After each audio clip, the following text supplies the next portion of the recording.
You a wise ass? Jack could see the guy was genuinely worried. He thought about boxing up and moving all those copies of Life and regretted the remark. Sometimes the mouth runs ahead of the brain.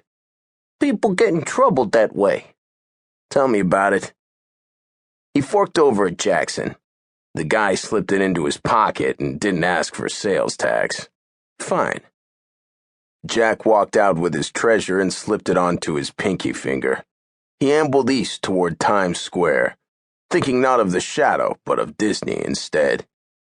What he remembered most about Disney World from the couple of times his folks had taken him there during the 70s was how clean it had been.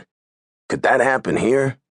Times Square was anything but clean, and 42nd Street even less so. But grime and kitsch and porn and fringe people were part of the ambiance. Take that away and replace it with a bunch of high-end chain stores, and what did you have? You had a freaking mall. Might as well move back to Jersey. As he crossed Duffy Square and headed up 7th Avenue, he realized the writing had been on the wall for a couple of years now, ever since the state started buying up properties along the Deuce, especially the old theaters. Plus ça change? Jack doubted it.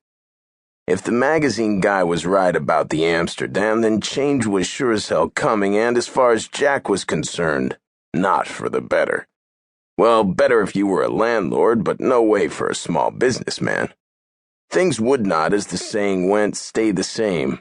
All the quirky little stores, and all the quirky people who frequented them, and all the quirky people who ran them, were going to go the way of the Neanderthals.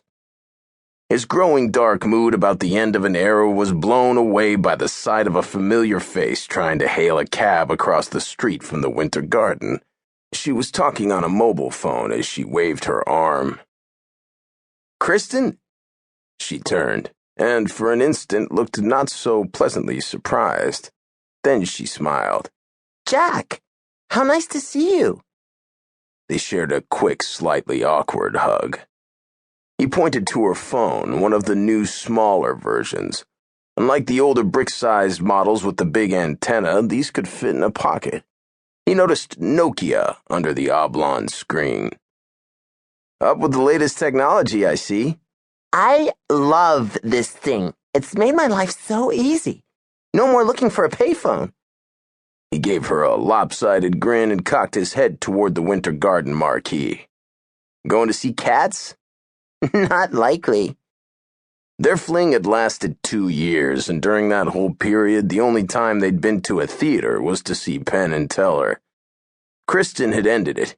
She hadn't called it quits, per se, more like weaned them off each other.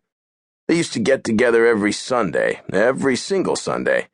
But last fall, she'd started begging off with increasingly lame excuses until Jack got the message. She may have engineered the actual parting, but Jack had been the reason.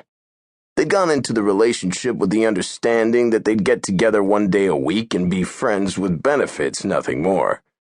Kristen had been very strict about not wanting strings, and Jack had been all for it, at least at first.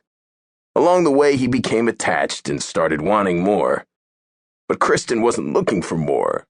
She liked things just the way they were and wouldn't bend. Jack had suffered through the process of attenuation, but after clearing the air at an official breakup lunch between Christmas and New Year's, they'd parted friends.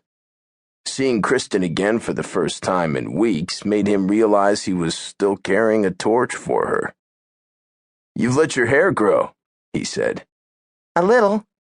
She had a roundish face, dark hair, blue eyes, and a bright smile that always made him want to smile too.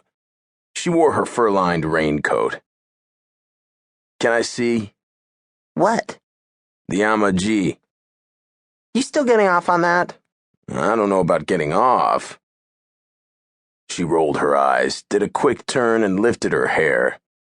She had one tattoo, and it decorated her nape, a Sumerian symbol known as Amaji.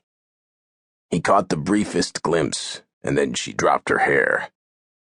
"I was heading for a late lunch," he began. "Oh, I'd love to, Jack, but I've got to get down to FIT. I have class." Years ago, she dropped out of the Fashion Institute to work full-time.